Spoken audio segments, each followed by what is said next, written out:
Hey there, welcome to New Life. My name's Robert, I'm your online pastor, and I'm just so glad that you're here. I want to say welcome, and I believe that as you seek God today, you are going to find Him.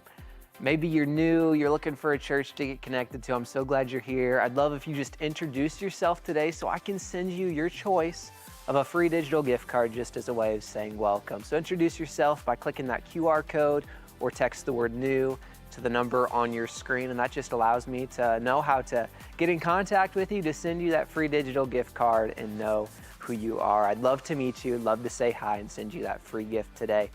We're starting a brand new series called Kingdom Builders that we actually do every year, where we bring in different communicators from organizations and ministries that we support through Kingdom Builders that are sharing the good news and hope of Jesus with people locally and around the world.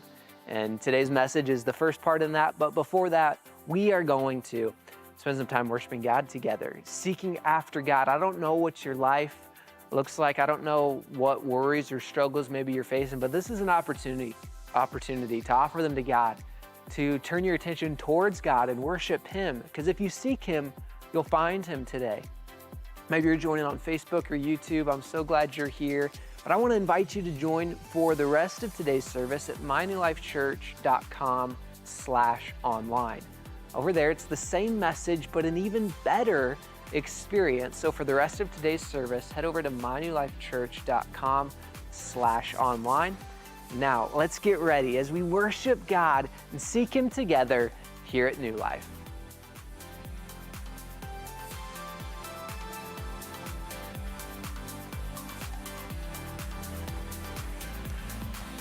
Good morning, New Life. Hey, I want to start off today with a scripture. Psalm 28:7 says, "The Lord is my strength and shield. I trust Him with all my heart. He helps me and my heart is filled with joy. I burst out in songs of thanksgiving."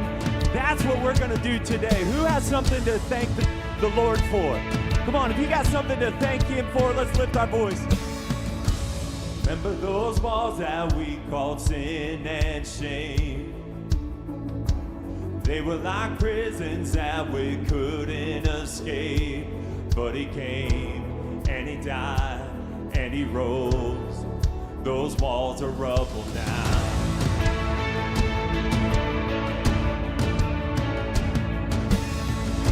Remember those giants we called death and grave. They were like mountains that stood in our way. But He came and He died and He rose. Those giants are dead now.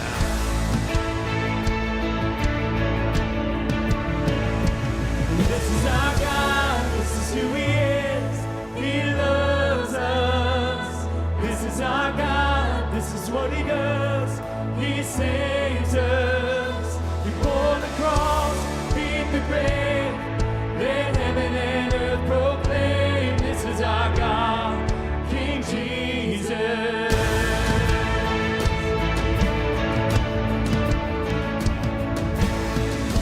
Remember that fear that took our breath away. Faith so weak that we could barely pray. But He heard every word, every whisper. And now those altars in the wilderness tell the story of His faithfulness. Never once did He fail, and He never will. And this is our God, this is who He is. He loves us. This is our God, this is what He does. He saves us. He bore the cross, beat the grave. Let heaven and earth proclaim. This is our God, King Jesus. Who pulled me out of that pit? He did, He did. Who paid for all of our sin?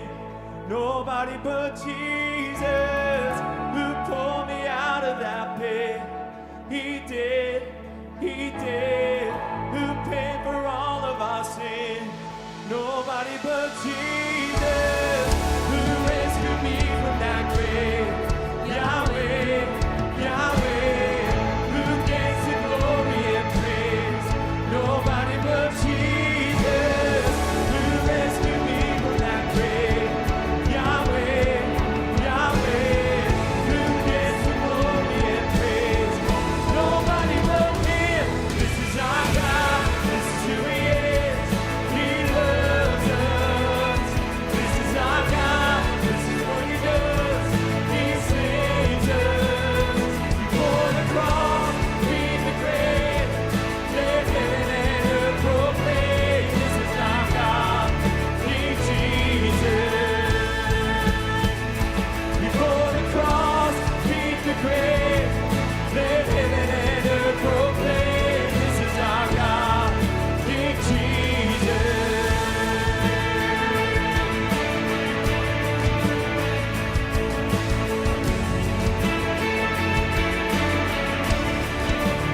Come on, let's give Jesus praise all across this place.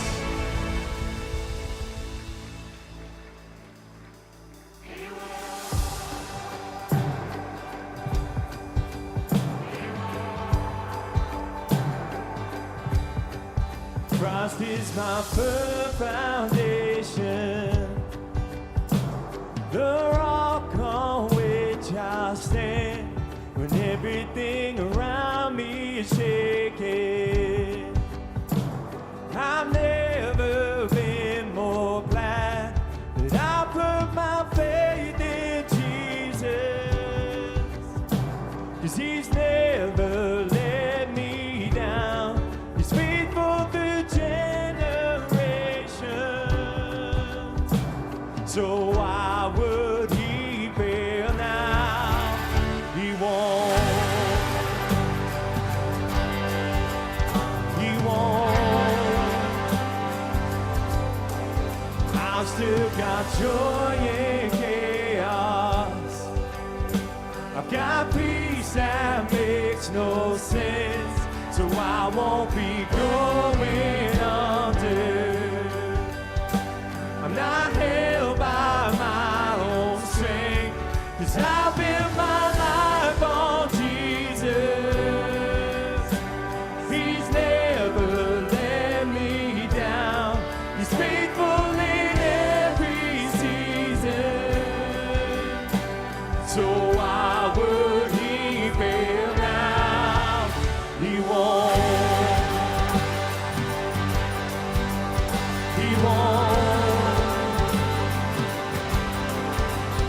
He won't fail. He won't fail.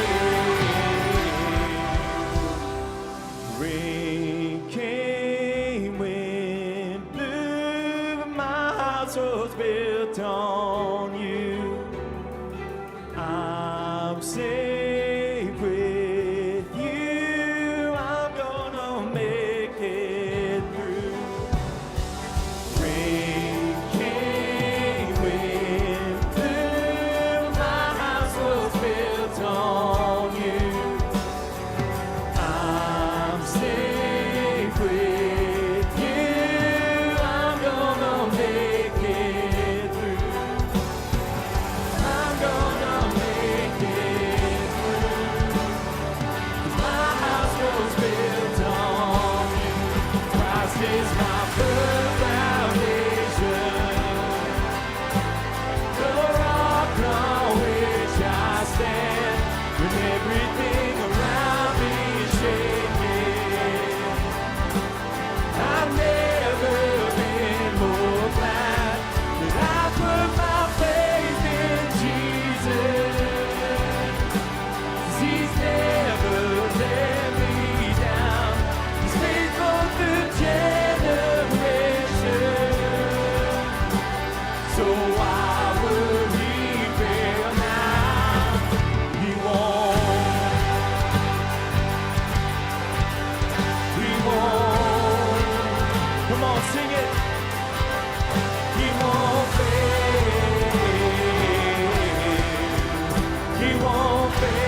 on, that's the way to start service, amen?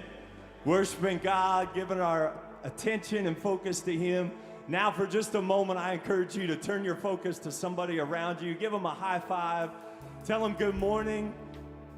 If you don't know their name, go ahead and let them know your name and ask them theirs. Those of you that are with us through New Life Online, we are so glad that you're a part of service today.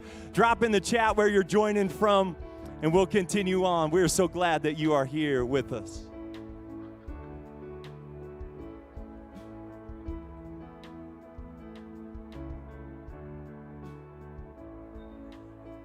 Right on. Hey, New Life, how's everybody doing? Anybody love Jesus today? Excited to be at church?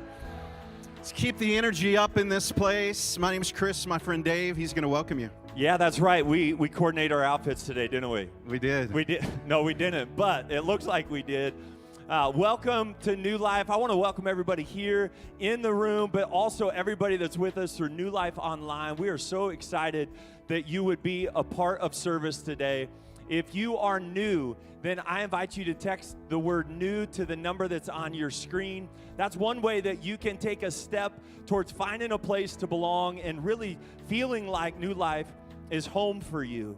So if you're in person, you can also fill out a connection card if you'd like to do that as well. For those of you that are in person, stop by the green table in the lobby after service, and we have a gift to give you. Those of you that are online as well, text the word new to the number that's on your screen, and Pastor Robert, our online campus pastor, he's going to be following up with you. He's got a gift for you as well. Yeah, welcome to New Life. Hey, it's an important week in our state and in our nation. If you haven't done so, I just want to encourage you to make sure that you're getting out and voting on Tuesday. And we have some resources in the lobby specific to some initiatives in our state. And I want to encourage you to pick those up if you're unaware, but also read deeper than just the brochure, because from my study of these two issues in Nebraska, both of them are polling above 50%, and so one of them will become law. And so before just reading the brochure at face value, dig into what you're voting for, get out to vote, and let's be in prayer for our state and our nation and believe that God is going to lead us. Yeah, for sure. Here at New Life, we want to help you understand that giving is an important part of worshiping God. If you're a first-time guest with us, we just want you to know there's no obligation or expectation that you would give, but this is our moment in service where we recognize the importance of giving. That when you give faithfully the tithe, that first 10% of your income, when you give that, that's going to support the local church and allowing us to fulfill the mission that God has given us to make disciples, to invest in people and help them grow spiritually here in our communities. And then we can follow God's generous lead and go above and beyond the tithe and give through Kingdom Builders. We're going to hear a lot more about Kingdom Builders today as we kick off a new series, but Kingdom Builders is our above and beyond, our generous giving, where we really just express our heart that we care more. We don't just care about the community in which we live, but we also care about seeing God's kingdom advance around the world, locally and globally. So if you'd like to make giving a part of your worship today, you can use one of our digital giving options. You can use an offering envelope found in the seat around you and place that in the offering container as you leave. And with that, I say thank you for being a faithful church in your giving. Yeah, well, today's a special Sunday. Actually, every Sunday is a special Sunday. We get together, but we're kicking off a new teaching series. Pastor Jeff will be out in just a moment. But I want to remind you, just if you're at the Kearney campus, I know we have online as well, but look around here at the Kearney campus and doing the quick math, multiply this about 6 times, and that's our church congregation, and then you add in the influence online. So we are more than just who you see in this room, and with that, we can make a great impact, and you're going to hear how we are making an impact and how you can become a part of it. And Pastor Jeff will be out in just a moment to kick off our new series. Welcome to New Life.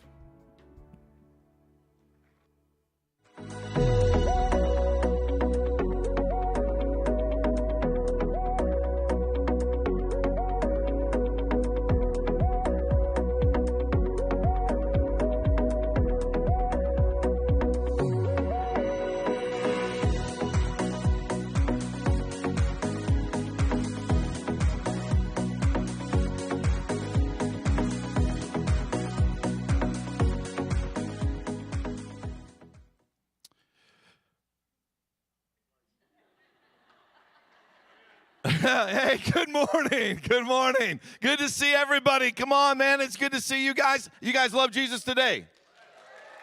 You loving Jesus? Come on.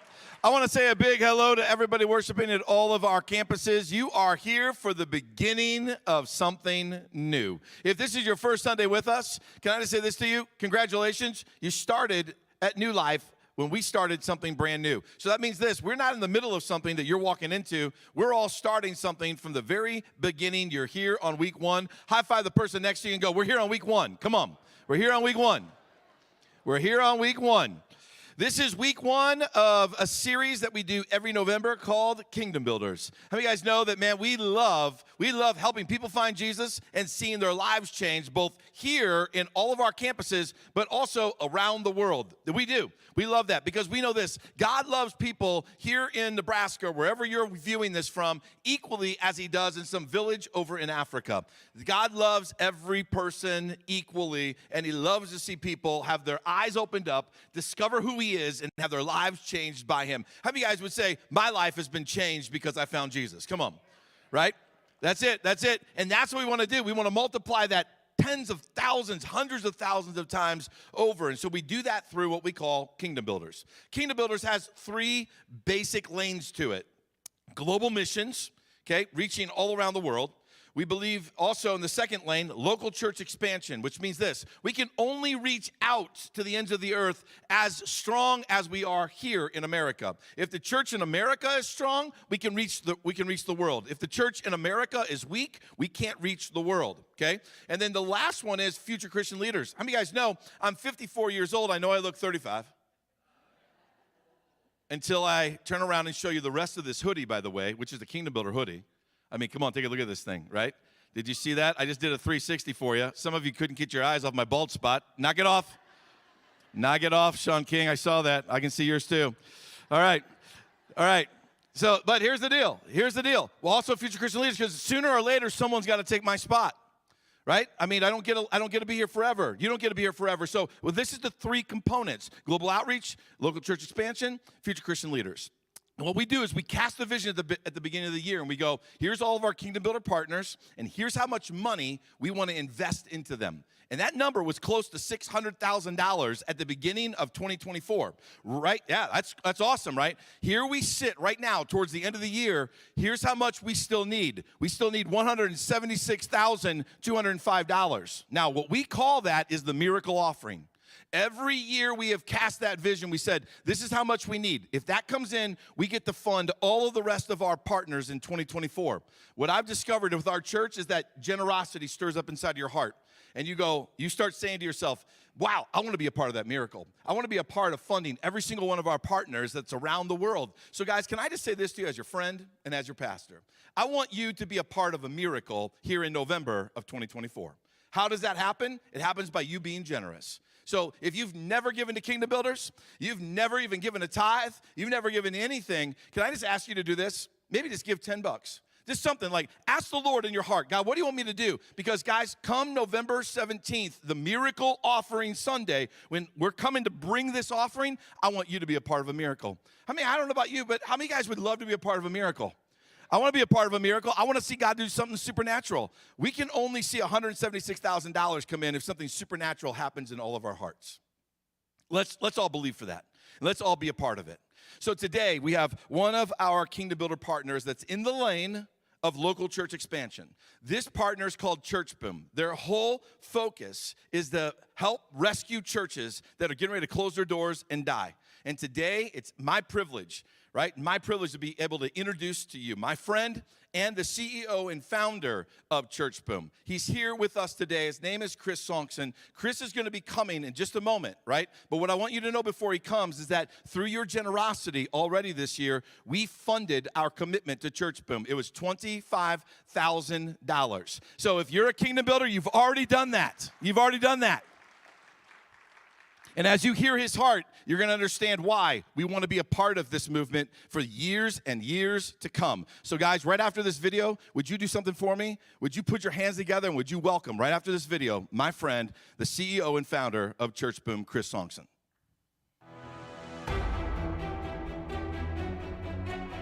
Protesters leaving an auto parts store in flames. We've seen a year's worth of suicide attempts in the last 4 weeks. We've never seen numbers like this. This deadly mass shooting happened in Parkland, Florida. 49% of Americans are struggling and making sacrifices to make their monthly housing payments. Inflation being at the highest levels in around 4 decades. Across the nation, college campuses erupting in protest. Shocking new numbers from the feds this morning show the homeless crisis is getting much worse.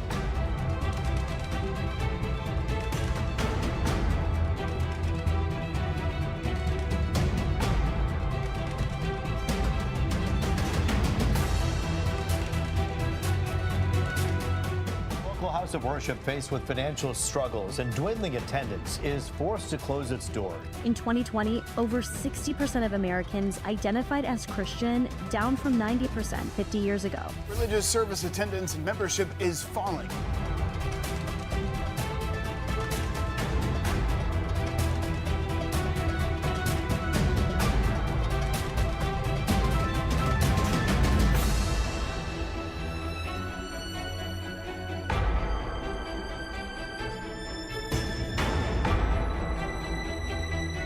In every great spiritual awakening, the local church was at the center. It was a place where people's lives were changed, a place where people found freedom, and the love of Jesus was felt by many.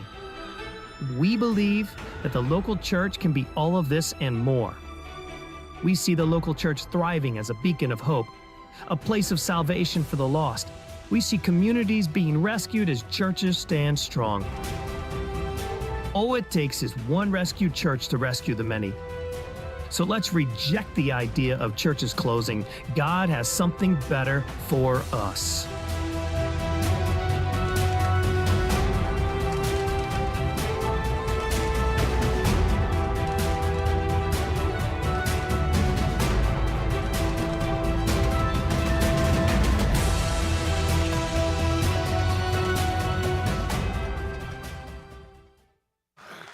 Yeah! It is so good to see you. How's everybody doing today? I want to remind you, you're in church. This is the best place to be all week long. We serve a God who's amazing, so let's try that again. How's everybody doing today? Yeah, there we go. Hey, it is so awesome to be able to be with you. I was here last year, I'm here this year, and if Jeff likes me, I'll be here next year. If not, you know why? It's his fault. But it is awesome to be able to be with you guys today. What a joy it is. And I want to give a shout out to your amazing pastors, Pastor Jeff and Kim. I don't know if you guys realize this, but you have some of the most amazing pastors on the planet. And they are friends, they are family, and we are lifelong partners in helping churches across the nation because we believe in the bride of Christ. So, hey, it's good to be able to be with you guys. And my name is Chris. I'm from Southern California. I live in San Clemente Beach and founder of South Hills Church. We have 12 campuses, but we also have Church Boom, where we coach pastors and we rescue churches. And you guys have been a part of helping us rescue dying churches. And for America right now, for every 1,000 churches that open, 2,000 close. So we're going the wrong way, and we're trying to do something about it, and you guys are part of helping to make that happen. But it's so awesome to be able to be with you. I've been married for 33 years to a beautiful Mexican woman, and she's hot, and she doesn't speak any English, but that helps us get along. No, it's really the secret to our marriage. And we have 2 amazing children, 2 grandchildren, and again, it's just awesome to be with you. I want to jump right into it. If you got a Bible, go to John chapter 5. We're going to look at John chapter 5. If you don't have a Bible, next time at a hotel, get one. They're free. I steal them. It's a little side hustle I do on eBay. But anyway, John 5 is what we're going to look at. I want to minister to you, and then I want to turn the corner at the end, tell you a little bit about how we're rescuing churches and how you're playing a part in that. But let's go to John chapter 5. A few years ago, I had the opportunity to go to Costa Rica for a speaking event with another pastor friend of mine. And we went and spoke at all these places. Now, there's the really amazing side of Costa Rica, if you're not aware, and then there's the third world side of Costa Rica. We were on the third world side of Costa Rica. And so we had all this speaking, but we had one day off. And I went up to the lady at this hotel and that we were staying at, and I said, excuse me, I said, tomorrow we have the whole day off. If you had the whole day off in Costa Rica, what would you do?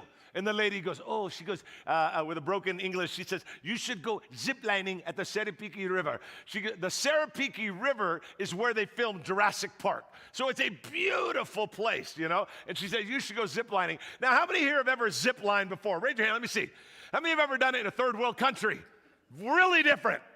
Because here in America, we use a cable. There, they use dental floss. Very different. And if you don't know what ziplining is, basically it's one cable that's hooked to another tree, you know, and you kind of zip line down. They put one harness, one clip, and you kind of do a Tarzan thing. And there in Costa Rica, there are ravines from one tree to the next. So at some point, you're 60 stories in the air. 60 stories in the air with one harness, one clip, one cable. Very scary. So I'm like, man, dude, let's do it. Okay, great. So we wake up the next morning, we go there, and there's the bus that picks us up. It's not a city bus. It's part of the, you know, the whole deal. And we get on there, and it's a massive bus, seats 65 people. There's only 5 of us on the bus. We go up 2 hours into the Serapiki River. We are deep into the rainforest. And I remember looking at my friend, I'm like, there's nothing out here, man. They're going to kill us. That's what's going to happen here. This is going to be a scene from Criminal Minds. And so we go 2 hours up the Serapiki River. Then we go an hour on a boat ride. There are alligators and monkeys flying around everywhere. Monkeys literally flying everywhere. It was like Wizard of Oz. And so then, after a 1 hour, then we did a 1 hour horseback ride in. We were that deep into the jungle. And so we get there, and there's a little hut, and the guy goes, okay, let's get ready. He tries the harnesses, make sure they fit, and the 5 of us start to take off. But I go, sir, the guy at the hut, I go, sir, I said, do we need to sign anything? And he goes, for what? Unbelievable. And I'm like, I go, what if we die? I said, aren't you afraid that, you know, like you'll get sued? He goes, oh, you foolish Americans. He goes, if you die, we leave. That's exactly what he said to me. You die, we roll up the cable, we're out of here.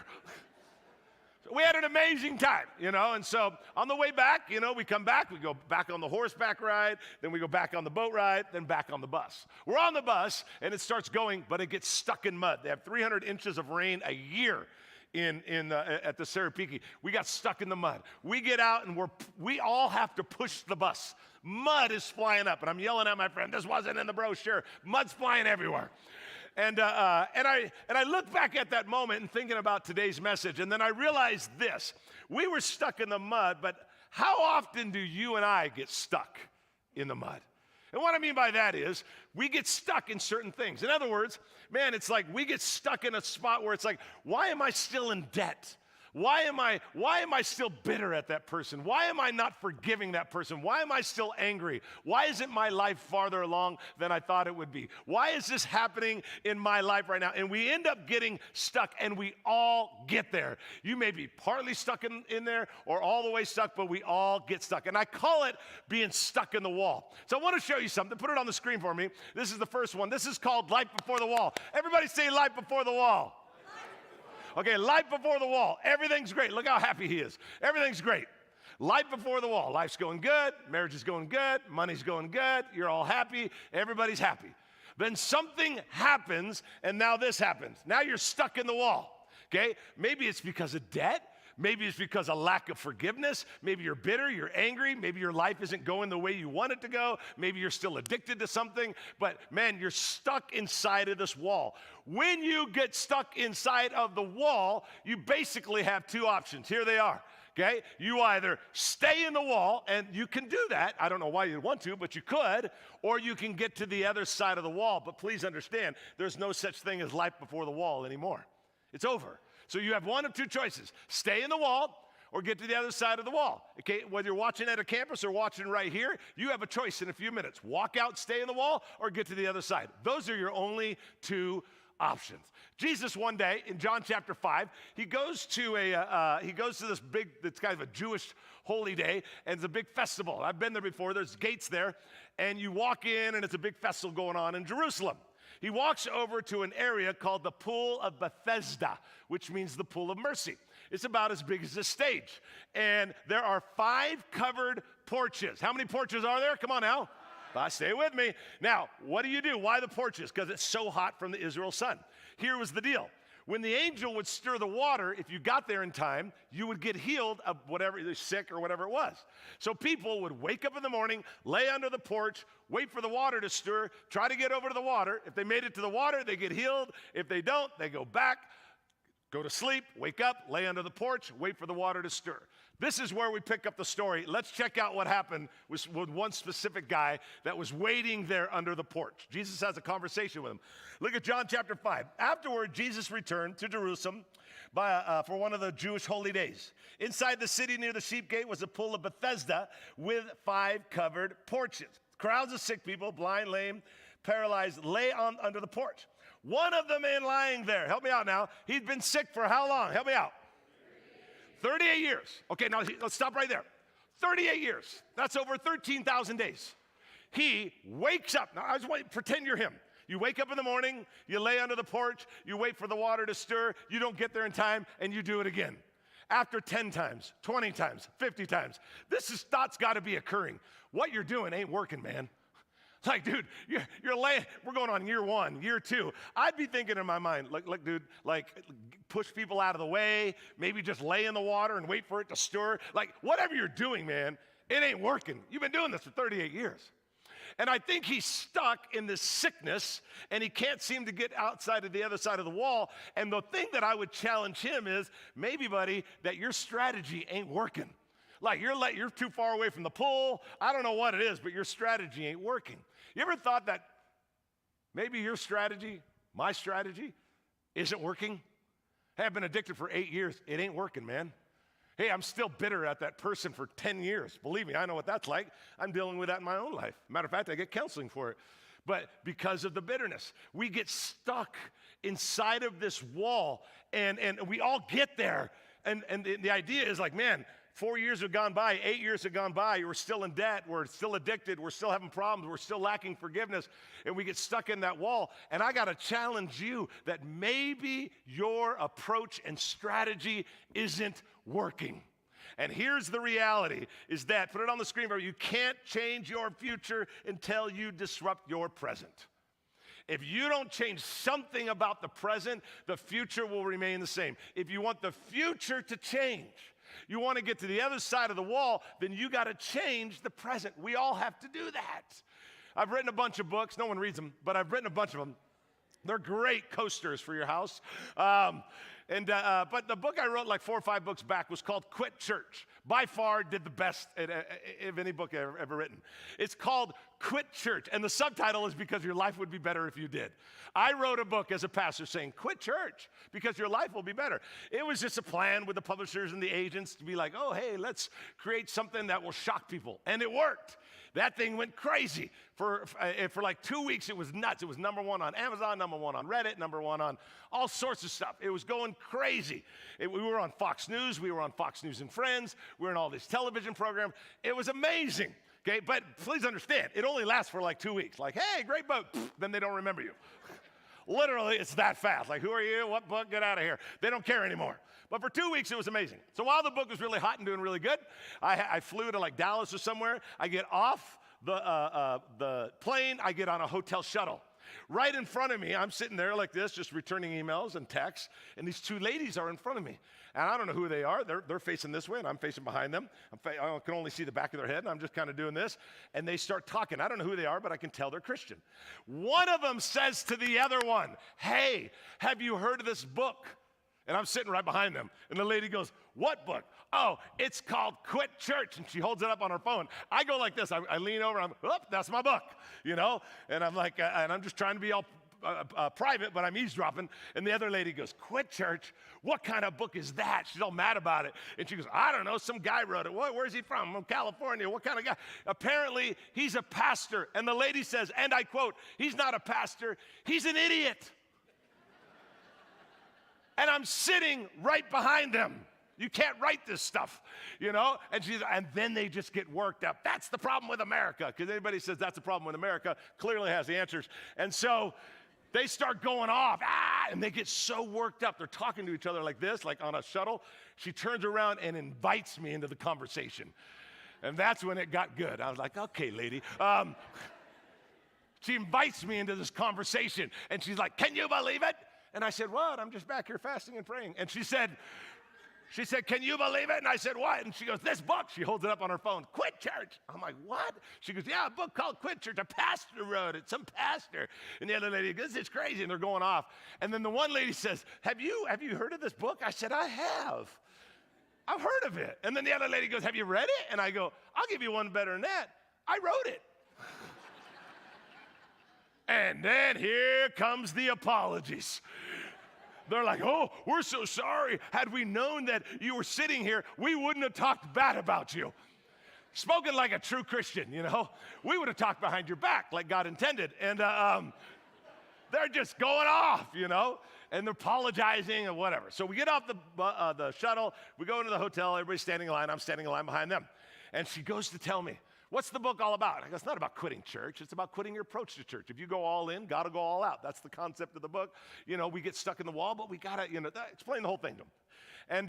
And she goes, I feel stuck. I said, you do? She goes, yeah. She goes, I got a divorce 5 years ago. My husband was beating me every day. I decided that I wanted to go back to school. I went back to school. I got a license to preach. I became a pastor. Or she says, no, she says she's, in 5 years, she said she was stuck, and she was bitter, and she was angry, and she was in a dead-end job.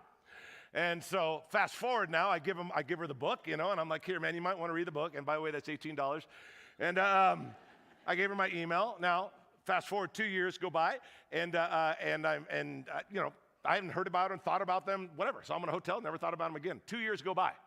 And I get this email. It says, dear Pastor Chris, I don't know if you remember us. I'm like, oh, I remember you very clearly. And she says, but I'd love for you to come and speak at this event that I'm at. And there, and I said, okay. So it all worked out. And right near my house, I go to this event. There's 25 people, and I speak at the event. She's not part of this leadership. She is the leadership. The lady that was abused for 5 years in a dead-end job and very bitter. And so I start talking to her afterwards, and I said, are you in charge of all this? She goes, yeah. She goes, I went back to school, and I got my license to preach. She goes, after reading your book, I was just like, man, I got to change my life. And she goes, I went back and got my license to preach. She goes, I went to counseling, and I got over all my bitterness towards my ex-husband. She goes, and this is my leadership team. I started a home for addicted men, and I started a home for battered women. This is my leadership. And I was like, wow. And this, best part, she leans in, she goes, I got out of the wall. And I was like, yes. You see, you guys, listen to me. We all get there. And you got a choice. She could have stayed bitter, dead-end job, angry, upset, whatever, or she could get to the other side of the wall. She disrupted her present, and that changed her future. You have to disrupt the present. The guy there laying there had to disrupt his present, or he would never get to the other side. Let's jump over to the next part of the scripture. Here we go. It says this. It says, when Jesus saw him and knew he had been ill for a long time, he asked a very simple question, 6-word question. Read it with me. What's the question? Would you? It's really easy, isn't it? It's a 6-word question. It's not deep. It's not like, theological. It's like, you want to get well, yes or no? It's a yes or no question. Now, what amazes me about the question isn't the simplicity of Jesus' question. What amazes me about the question is the man's answer. The man that's been sick for 38 years, Jesus walks up, would you like to get well? The man's answer tells me why he's still stuck in the wall. Look at the man's answer. First 2 words, come on. Second word, what is it? I what? I can't. First thing out of his mouth is an excuse. Isn't that amazing? Hey, do you want to get well? Yes or no? It's a simple question. First thing out of his mouth is an excuse. I can't, sir. The sick man said, for I have no one to put me into the pool when the water bubbles up. Someone else always gets ahead of me. Okay, watch this. Do you want to get well? Yes or no? Oh, I can't. And it ain't my fault. It's someone else's fault. It's my mom's fault. It's my dad's fault. They didn't even give me a college education. That's why I'm not feeling like I'm able to get advancement in life. It's my ex-husband's fault. That's why I'm bitter. It's my ex-wife's fault. That's why I'm still angry. It ain't my fault that I'm stuck in the wall. Making excuses is 2,000 years old, man. Look at the first thing. Do you want to get well? Yes or no? I can't, and it ain't my fault. It's always the ability to find someone else to blame. And we all do that. I do that. A few years ago, my wife texted me. I'm at the office. She's like, hey, you got to pick up some groceries on the way home, milk, eggs, whatever. I'm like, okay, I'll pick them up on the way home. So I pull into the grocery store, and I pick up 5 or 6 items, whatever she wanted. We go up there. The lady goes, that'll be $25.87. Please keep in mind, that was 5 years ago. Now that'll just get you an egg. You're not getting a dozen. Don't lose your head. And so $25.87. And so I said, okay. I pull out my card. She goes, you can't tap it. You got to swipe it. I'm like, okay. Swipe the card. It says declined. Now, how many of you has that ever happened to you before? Come on, raise your hand. Have you had, yeah. And what do we say? I don't know why. I got so much money. I'm loaded, you know. And I did the same thing. I don't know why. And I even threw this one here. I was at the bank this morning. I got money in there. And you know what the lady's thinking at the cashier? You're a loser, pretty much. And so I'm like, all right. I go, no, let me swipe it again. No, you got to get out of line. No. So I talk her into it. Boom, I swipe it again. Declined. Now, this is a scene, man. The manager comes over. They're grabbing my groceries. They're putting them away or whatever. You know, the line's growing. Some guy in the back, Pastor Chris, is that you? I'm like, no, it's his twin brother, Craig. I don't have a twin brother. And all this is happening, you know, all this craziness. And the manager, you got to get out of the line, sir. I said, sir, I go, let me do it one more time. He goes, you've already tried twice. I go, just one more time. Okay, this is your third and last time. He resets it. He goes, I'll give you one more chance. The manager's upset at me. I look down, and I look down, and I realize with my wallet, I haven't been swiping my Chase Bank card. I've been swiping my Chevron gas card. And so the guy goes, okay, go ahead. And I don't say anything. It's right down here. I pull out the Chase card. I swipe it. It says approved. And I love it because the manager's like, sir, we're so sorry. I said, I hope so. I have a reputation in this town. Now, I'd like to say to you that I, fully was just like, admitted it, and I'm so sorry and all that. I didn't admit anything. I'm telling you the truth, man. And I looked at it, I grabbed my groceries, and I got out of there. I didn't say, sorry, I was swiping the wrong card. I was like, there's a line of people mad at me, the manager's mad at me, the lady's mad at me. I grabbed my groceries, and I got out of there. I didn't want to admit it was my fault. Now, I think we all do that. I'm just being honest with you. And, in that sense of like, man, I didn't want to admit it. Now, that's just a little thing with groceries. But then you get over to something like this in John chapter 5. It ain't my fault that I'm here. I think we do the same thing with much bigger issues in our life. Ain't my fault. And let me tell you something. Making excuses does not remove responsibility. If we're stuck in a wall, we got to get to the other side of the wall. And with God's help, and please understand something, God's going to help you get to the other side, but you got to do your part. I always say this, that the battle belongs to the Lord, but the fight belongs to us. We got to battle. We got to fight. We got to get to the other side. And I want to encourage you to challenge the story you keep telling yourself, because maybe it's a lie, and maybe you're using it. Maybe just like me, we all do it. Let's look back at the scripture here, and let's pick it up where we left off. Jesus told him. We wrap it up. The guy makes all these excuses, and Jesus says, stand up, pick up your mat, and walk. Instantly, the man was healed. He rolled up his sleeping mat and began to walk. I don't know if you find this funny. I think it's hilarious. Here's why I think it's hilarious. The man comes up with all these excuses. I can't, and it ain't my fault. It's someone else's fault. Jesus doesn't even acknowledge the man's excuses. I think it's hilarious. All he does is like, the guy goes, okay, well, it's this problem, and it ain't my fault. It's someone else's fault. And I love Jesus' response. Just get up and walk.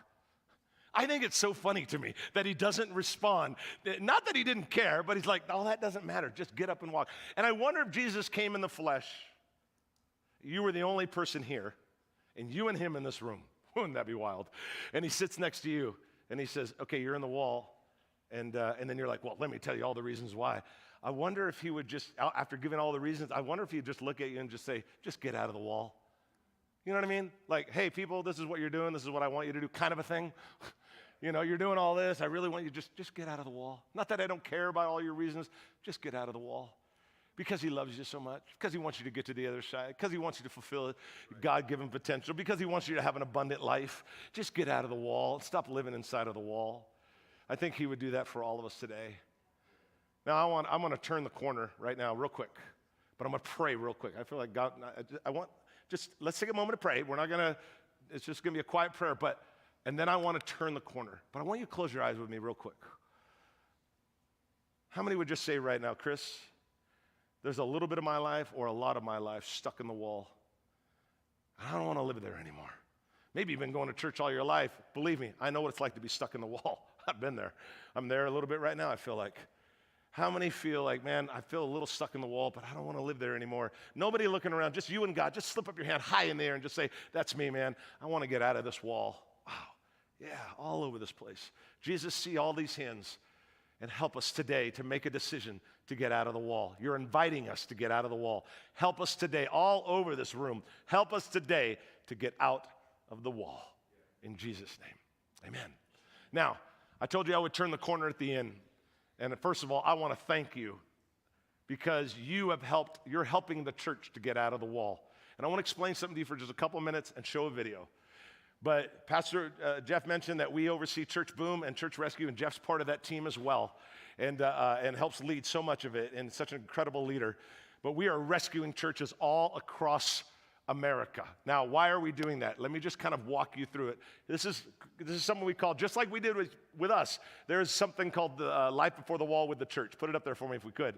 This is Life Before the Wall with the church. Okay, watch this. This is when everything's great. Now stay with me. Stay with me for just 2-3 minutes. We'll watch a video. We'll wrap it up. Okay, Life Before the Wall. Did you know in the 1950s and 60s that the church population was outgrowing America population? Meaning more people were joining the Christian church than babies were being born. Isn't that incredible? It was unreal what God was doing in the 50s and 60s, and people were just inspired. But something's happened, especially from the year 2000 to the year 2024. Look what's happened. Kim, let me show you real quick. Look what happened. This is the blue line. This is weekly attendance.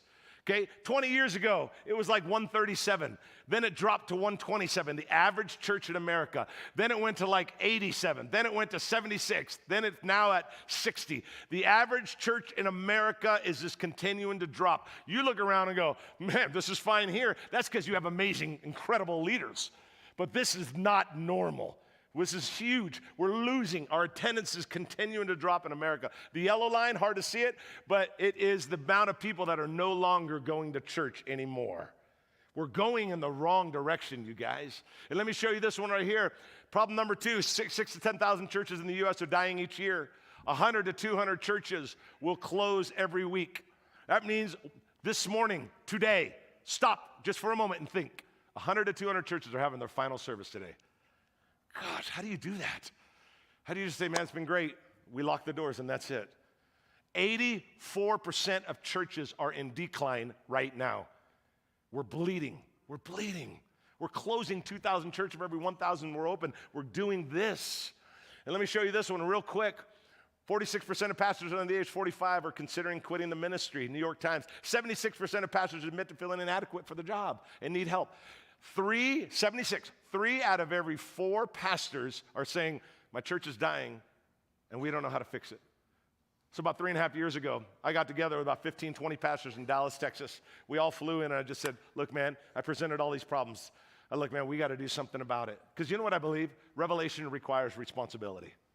When you know about a problem, you got to help solve the problem. You can't just say that's someone else's problem. This is the bride of Christ. This is not a small thing. And so I said, man, guys, we got to do something about it. Now, we could all just go back to our big old churches and just move on our way and, ride into the sunset. But we got to do something about this. And, man, we started getting excited. And we're like, well, we got Church Boom. We do executive coaching. But what if we started something under Church Boom called Church Rescue? And I told the guy, all the pastors in the room, I'll never forget, I'm like, kind of like Bar Rescue. And I asked the pastors in the room, have you guys ever seen Bar Rescue? Oh, no, I've never seen it. That's my night of worship. I'm like, you liars. And they're like, no, I've never seen it before in my life. I'm like, what if we did something called Church Rescue, where we rescued churches that were dying, and we put them into we start coaching them for a whole year for free. We'll pay for it. And then we give them resources, and we give them emergency funding, and we'll pay for it. And then what happens with all these thousands of churches? What if we give them a 4-day retreat, and we'll pay for it? And everybody's like, that's awesome. And one guy goes, how are we going to pay for it? And I said, I got no idea. But what a great idea, And so then we just thought, well, what if we start partnering with healthy churches, Bride of Christ, to help the unhealthy churches? That seems like something Jesus would do. And that's what we're doing. We are working with churches to raise the funds to give them away so we can rescue hundreds of churches. And we are now rescuing hundreds of churches across America and soon into the thousands because we want to stop the bleeding. And I want to say thank you. Yeah. Thank you to all you kingdom builders, because you are helping to stop the bleeding. And I love what God is doing. I want to show you this video of a pastor we rescued just outside of Detroit, Michigan. One of an example of hundreds of pastors we rescued. Check out this video of Pastor Muda. Listen to this story of a guy that's church was down to 40 people and last week had 280. And God is restoring that church, which means thousands of more people being saved and following Christ. This is one example of that rescued churches will rescue people, but rescued churches will rescue America. Check out this video. So my wife and I really felt called and compelled to plant a life-giving church in an area of Southwest Michigan.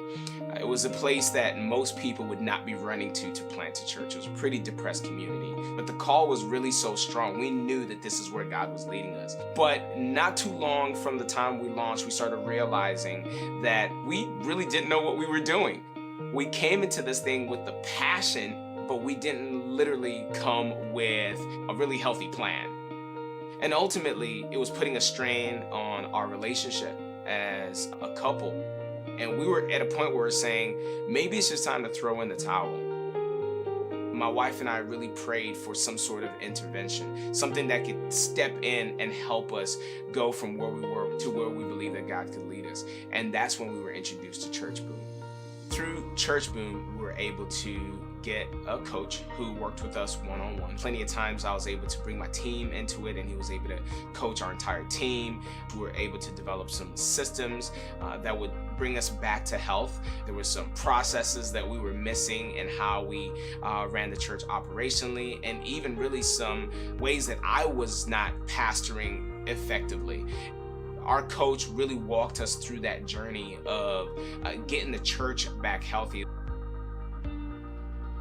If you want to know what a rescued pastor, a rescued church looks like, you are looking at it.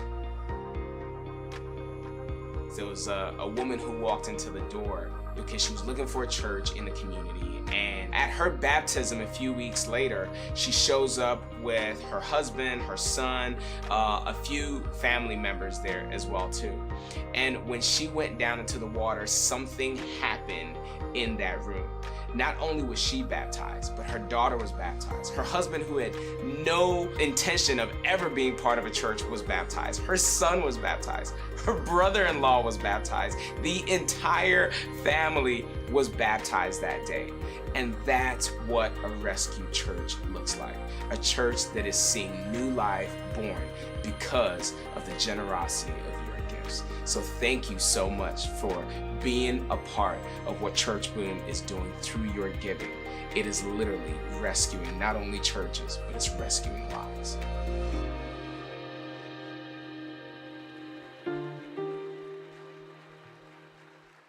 There you have it. Rescued churches, rescue people. It's what God's in the business of doing, rescuing people. And as churches, we get to participate in that. And I'm so happy that we get to support a partner like Church Boom. It's rescuing churches. It's ultimately rescuing people. They coach them, they support them, they help them to come back to health. And I can't help but recognize that maybe you're in that spot today, that so many of these churches are. They're in a spot where they're dying. Their numbers are dwindling. They're on the verge of shutting down. I don't know what you came to church today with, but I do believe that there's some of you who are here today and you're in that spot. You're like, man, I'm dying. I'm broken. I don't see what the next step is. I want to grow. I want to change. I want breakthrough, but I don't know how it can happen. And truth is, it's the same thing that happened for the paralyzed man. You need an encounter with Jesus, and today I believe Jesus is bringing that to you. He's asking you, will you trust me? Will you surrender to me? Will you put your faith and trust in me? Will you give control of your life to me so that I can bring you back to life? Will you follow Jesus today? In a moment, I'm going to ask you to type yes or raise your hand in the chat if you're ready to make that decision. So are you ready? Are you saying, yeah, I want to surrender my life to Jesus. I want to be made new. I want to offer my life to Jesus. Give him control. I want to be made new. I want to be brought back to life.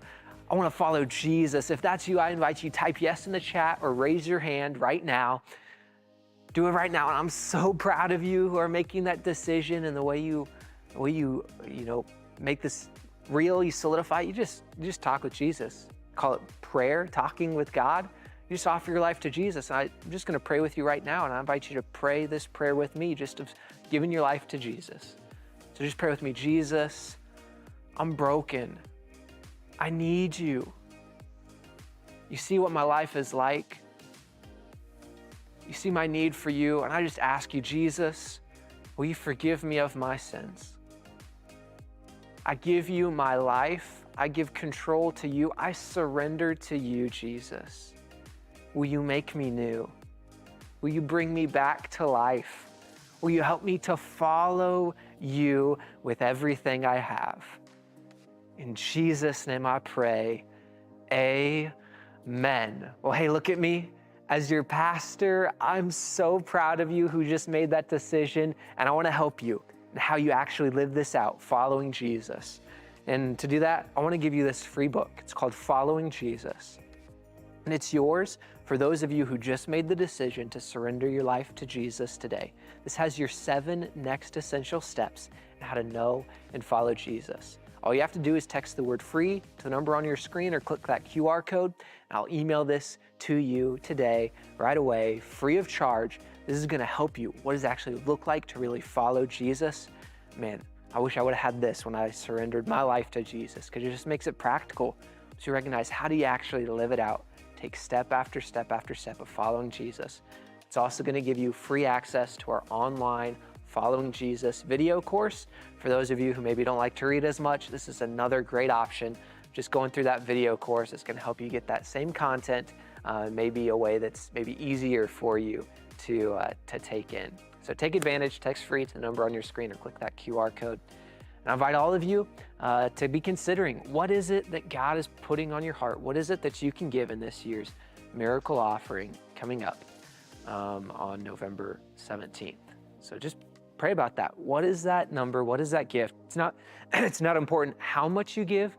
What's important is that you just give. My heart is that every single one of you would be able to have the joy of saying that you participated in the miracle offering, because individually, we can't reach our goal for Kingdom Builders, but if each one of us plays our small part, it's gonna build on top, on top, on top, and we're gonna be a part of something bigger together than we ever could alone. I invite you to join back next week as we continue in part 2 of Kingdom Builders. And until then, remember this: seekers find God.